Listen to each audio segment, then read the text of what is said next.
So hey everyone, this is सकीनाली और कैसे बचा बाटी आप सभी लोग। तो आज की इस वीडियो में मैं बात करने वाली हूँ बहुत ही इंपॉर्टेंट टॉपिक के बारे में। तो यार यहाँ से जितने भी टॉपिक्स आप लोग के इंटायर वीडियो में रहने वाले हैं, मतलब अपकमिंग जितनी भी वीडियोस रहने वाली, that is most important topics, ठीक है। तो यार इसको बहुत अच्छे तरीके से, बहुत तगड़े तरीके से आप लोग पढ़ के जाइएगा, बिकॉज इसी में से चांसेस है कि आप लोग के बोर्ड्स में बहुत सारे क्वेश्चन आ सकते हैं।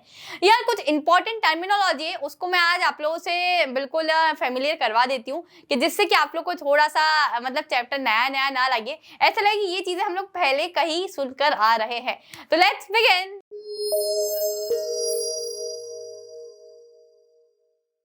यार कुछ इंपॉर्टेंट टर्म्स है अब यहाँ, जो कि हमें अपकमिंग चैप्टर में सभी यही पढ़नी है, ठीक है। सबसे पहला टर्म क्रोमोसोम्स, ठीक है। तो क्रोमोसोम्स तुम लोग ने देखा होगा कि एक रॉड लाइक स्ट्रक्चर होता है लाइक दिस, तो वो हमारा क्रोमोसोम्स होता है, ठीक है। देन दूसरा होता है जीन। अभी हम लोग ने देखा था कि जीन मिक्स हो जाते हैं, तो उसकी वजह से हमारे वेरिएशंस आते हैं, तो वो क्या होता है, जीन, ठीक है। डोमिनेंट जीन, जो डोमिनेंट का मतलब ताकतवर, ठीक है। तो डोमिनेंट जीन। देन हमें पढ़ना होगा रेसेसिव जीन।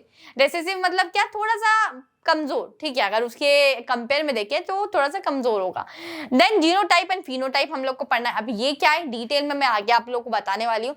देन है F1 and F2 generation, monohybrid and dihybrid cross, ठीक है। तो हमारे मेंडल ने एक्सपेरिमेंट्स किए थे, तो उसके ऊपर ये टर्मिनोलॉजी डिपेंड है कि उसने monohybrid cross, dihybrid cross and कौन सी F1 और F2 जनरेशन हम किस चीज को बोलेंगे, तो वो सभी हम आगे की वीडियोस में देखेंगे।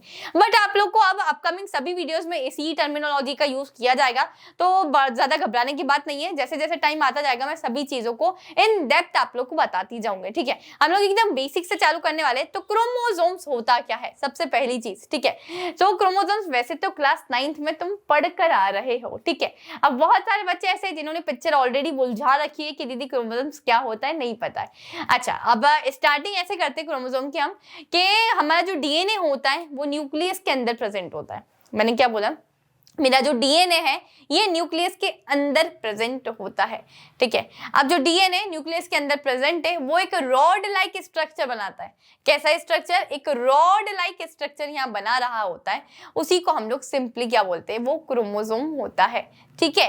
अब जो डीएनए है, दीदी ये डीएनए है क्या, ठीक है। तो डीएनए का अगर मैं फुल फॉर्म की बात करूं तो डीएनए का फुल फॉर्म होता है डाईऑक्सी राइबोन्यूक्लिक एसिड, इसका फुल फॉर्म होता है। डीएनए की बात करें बच्चे बटी, तो डीएनए का अगर लेंथ की बात करें हम लोग, तो डीएनए की लेंथ होती है अराउंड 2.2 मीटर की अप्रॉक्स उसकी लेंथ होती है, ठीक है। अब तुम सोचो इतना बड़ा डीएनए जो कि एक छोटी सी सेल के एकदम ही छोटू से न्यूक्लियस के अंदर कैसे रहता होगा दीदी।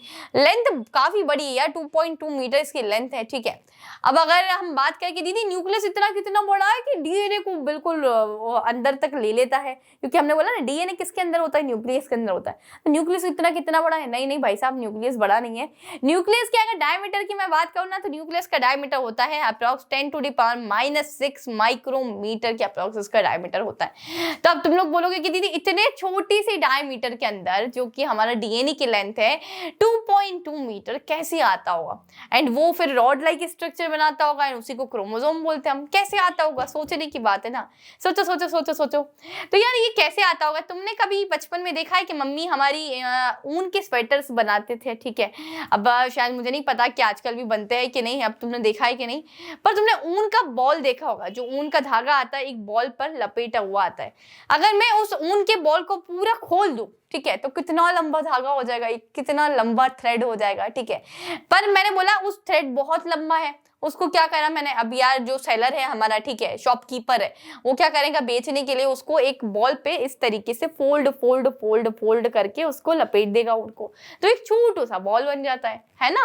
सो यहाँ क्या, इन द सेम मैनर हम लोग क्या करते हैं, डीएनए जो कि 2.2 मीटर लॉन्ग है हमारा, ठीक है, इसको रोल कर देते हैं, एंड रोल होते होते ये एक बहुत छोटू सा हो जाता है, और ये हमारे डायमीटर में, न्यूक्लियस के डायमीटर में ये समा जाता है, ठीक है।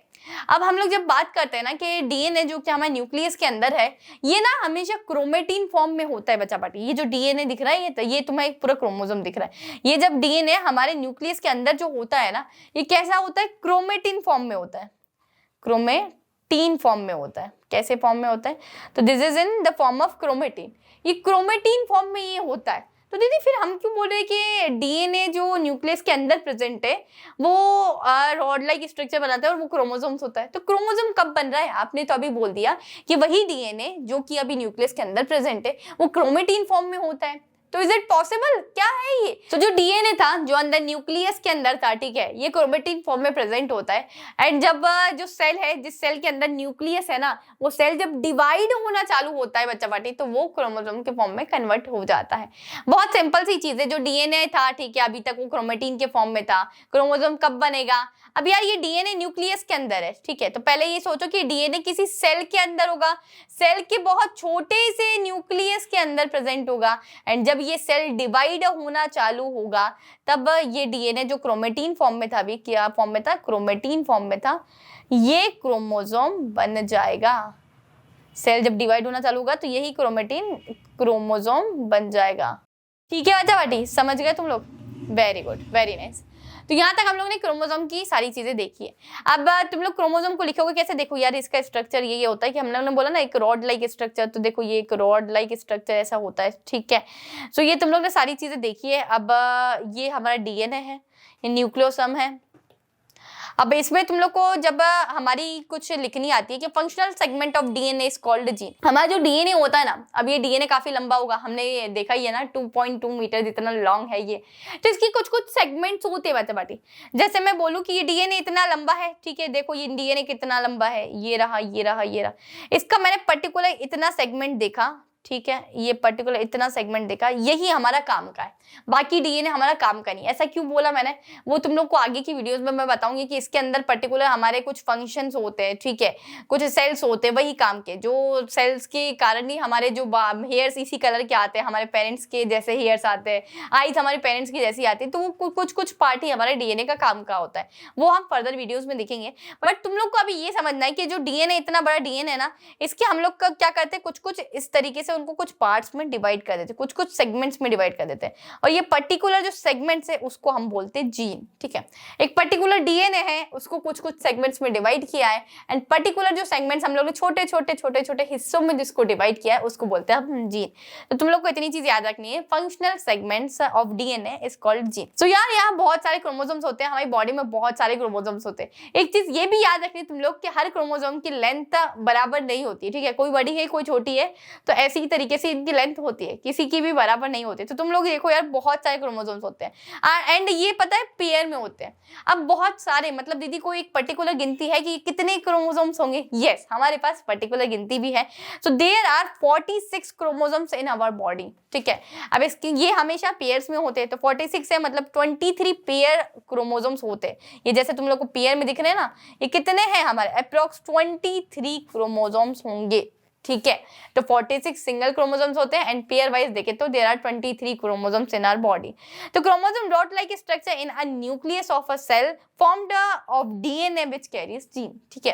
तो हमने क्या बोला कि यार जो डीएनए हमारे न्यूक्लियस के अंदर है वो क्रोमोसोम्स को कैरी कर रहा है एंड उसी के छोटे से सेगमेंट को हम क्या बोलते हैं? जीन बोलते हैं। तो यहाँ हम लोगों ने क्या देखा कि यार जो डीएनए है वो न्यूक्लियस के अंदर प्रेजेंट होता है हमारा जनरली, ठीक है। तो डीएनए जब न्यूक्लियस के अंदर प्रेजेंट होता है एक रॉड लाइक स्ट्रक्चर बनता है, उसी को हम क्रोमोसोम बोलते हैं। एंड क्रोमोसोम क्या कैरी करता है बच्चा पार्टी? तो जीन कैरी करता है। अब कैरी करता है इसका मतलब क्या? देखो मैंने अभी तुम लोग को बताया था, ये मेरे पास क्या है? ये डीएनए है। इसके ऊपर हमने बोला कि इतने छोटे से हिस्से को मैंने ये फंक्शनल सेगमेंट इसको काट लिया है और ये जीन है, तो ये इसके ऊपर कैरी कर रहा है ना, ये जीन इस डीएनए के ऊपर क्रोमोसोम के ऊपर कैरी कर रहा है। तो हम इस तरीके से बोल सकते हैं कि जो डीएनए मेरा न्यूक्लियस के अंदर प्रेजेंट है एंड रॉड लाइक स्ट्रक्चर बना रहा है, और उस रॉड लाइक स्ट्रक्चर जो क्रोमोसोम है वो उसको कौन कैरी कर रहा होगा? जीन कैरी कर रहा होगा। इतनी कॉम्प्लेक्स भाषा में नहीं समझना है, तो सिंपली इतना समझो कि डीएनए से क्या करते हैं, डीएनए जो हमारे न्यूक्लियस के अंदर प्रेजेंट है उससे हमारा क्रोमोसोम बनता है, जो कि ये इस तरीके से हमारा एक रॉड लाइक स्ट्रक्चर होता है।